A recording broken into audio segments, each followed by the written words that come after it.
ஒரு கப் அளவுக்கு வந்து கோதுமை மாவு இருந்துட்டால் போதுங்க. ஹோட்டலில் கூட கிடைக்காத அருமையான டிஃபன் ரெசிபிங்க.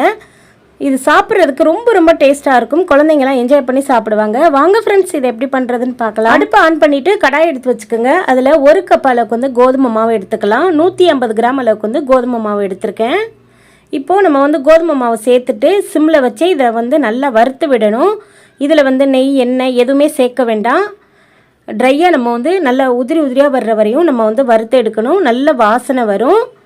இது போல் நல்லா கிண்டி விடுங்க. எல்லா சைடும் நல்லா ஈவனாக கிண்டி விட்டிங்கன்னா நல்லா பூவாக நல்லா உதிரி உதிரியாக இருக்குது பாருங்கள் நம்மளுடைய கோதுமை மாவு.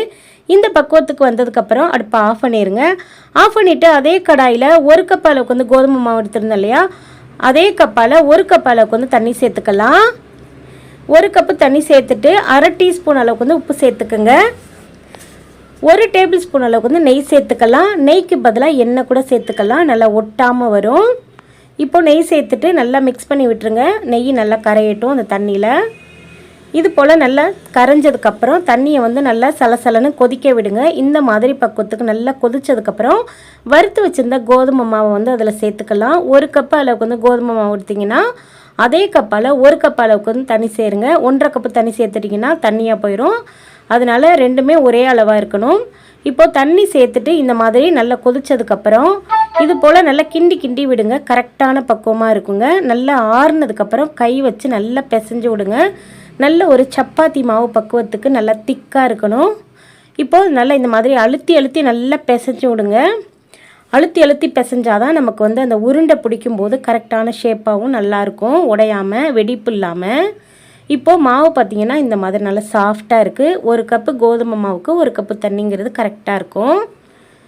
கொஞ்சம் கூட தண்ணி சேர்த்துற வேண்டாம். பதம் வந்து இந்த மாதிரி தான் இருக்கணும். இதிலேருந்து குட்டி குட்டியாக கோழிக்குண்டு சைஸில் நம்ம வந்து உருட்டி எடுக்கணும். உங்களுக்கு பிடிச்ச ஷேப்பில் நீங்கள் வந்து அழகாக உருட்டி எடுத்துக்கலாம். பூ மாதிரி கூட நீங்கள் வந்து அழகாக உருட்டி எடுக்கலாம். நான் இன்றைக்கி பார்த்தீங்கன்னா கோழிக்குண்டு சைஸில் வந்து உருட்ட போகிறேன். இந்த மாதிரி பக்குவத்துக்கு நம்ம ரெடி பண்ணி வச்ச மாவு எல்லாத்தையுமே இது போல் உருட்டி எடுத்து ரெடி பண்ணி வச்சுக்கோங்க. இப்போது இதை வந்து வேக வைக்கணும். நம்ம இட்லி அவிக்கிற மாதிரி இதை வந்து வேக வச்சுக்கலாம். இட்லி அவிக்கிற நேரம் தாங்க ஆகும், ரொம்ப நேரம்லாம் வேக விட்டுற வேண்டாம். இப்போது நம்ம வந்து இட்லி பாத்திரத்தில் எல்லாத்தையும் சேர்த்துட்டு தண்ணி வந்து நல்லா கொதிச்சதுக்கப்புறம் தான் இது வந்து சேர்க்கணும். தண்ணி கொதிக்காமல் சேர்த்துட்டிங்கன்னா நல்லா வராது. இப்போது இது வந்து ஒரு பக்கம் வேகட்டும். இதுக்கு வந்து சட்னி ரெடி பண்ணிக்கலாம்.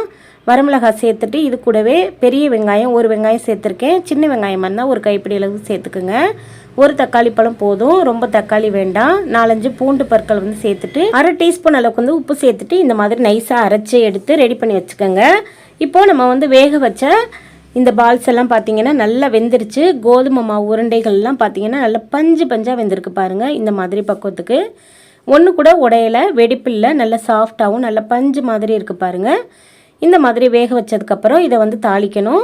கடாயில் அரை டீஸ்பூன் அளவுக்கு வந்து கடுகு போட்டு பொரிய விட்டுருங்க. எண்ணெய் ஊற்றிட்டு கடுகு நல்லா பொரிஞ்சதுக்கப்புறம் நம்ம வந்து ரெடி பண்ணி வச்சுருந்தோம் இல்லையா சட்னி, அதை வந்து இந்த எண்ணெயில் சேர்த்துட்டு நல்லா வதக்கி விடுங்க. நல்லா எண்ணெய் பிரிஞ்சு வர்ற வரையும் நல்லா இந்த மாதிரி நல்லா கிண்டி வேக விட்டிங்கன்னா நல்லா சாப்பிட்றதுக்கே ரொம்ப ரொம்ப டேஸ்ட்டாக இருந்துச்சுங்க. கண்டிப்பாக ட்ரை பண்ணி பாருங்கள். இந்த சட்னி தாங்க இந்த கோதுமை மாவு உருண்டைக்கு வந்து ரொம்ப மேட்சிங்காக இருந்துச்சு. இதில் வந்து ஒரு சிட்டிகை மட்டும் பெருங்காயத்தூள் சேர்த்துட்டு நல்லா வதக்கி விட்டுருங்க. அந்த சட்னிலேருந்து தண்ணியெல்லாம் நல்லா பிரிஞ்சு வதங்கினதுக்கப்புறம் இந்த கோதுமை மாவு உருண்டையை வந்து சேர்த்துக்கலாம். சேர்த்துட்டு நல்லா மிக்ஸ் பண்ணி விடுங்க. இதில் வேறு எந்த மசாலாவும் சேர்த்துடாதீங்க. சிம்பிளாக இந்த மாதிரி மசாலா மட்டும் சேர்த்து செஞ்சு பாருங்கள். செம்ம டேஸ்ட்டாக இருக்கும். கண்டிப்பாக எல்லாருக்குமே ரொம்ப பிடிக்கும். எல்லாருமே விரும்பி சாப்பிடுவாங்க. நல்லா மிக்ஸ் பண்ணி விட்டுருங்க. அந்த மசாலாவும் உருண்டையும் நல்லா ஒன்று சேர்ந்து கலந்து வர்ற வரையும் நல்லா மிக்ஸ் பண்ணி விட்டுட்டு அடுப்பை ஆஃப் பண்ணிவிட்டு இதை வந்து சாப்பிடுங்க. சுட சாப்பிடுங்க. இதுக்கு வேறு எந்த ஒரு சைட் டிஷ்மே தேவையில்லைங்க. அப்படியே எடுத்து சாப்பிட்லாம். சூப்பராக இருந்துச்சுங்க. கண்டிப்பாக ட்ரை பண்ணி பார்த்துட்டு எப்படி இருக்குன்னு சொல்லுங்கள். இந்த வீடியோ பிடிச்சிருந்தால் லைக் பண்ணி ஷேர் பண்ணுங்கள். தேங்க்யூ.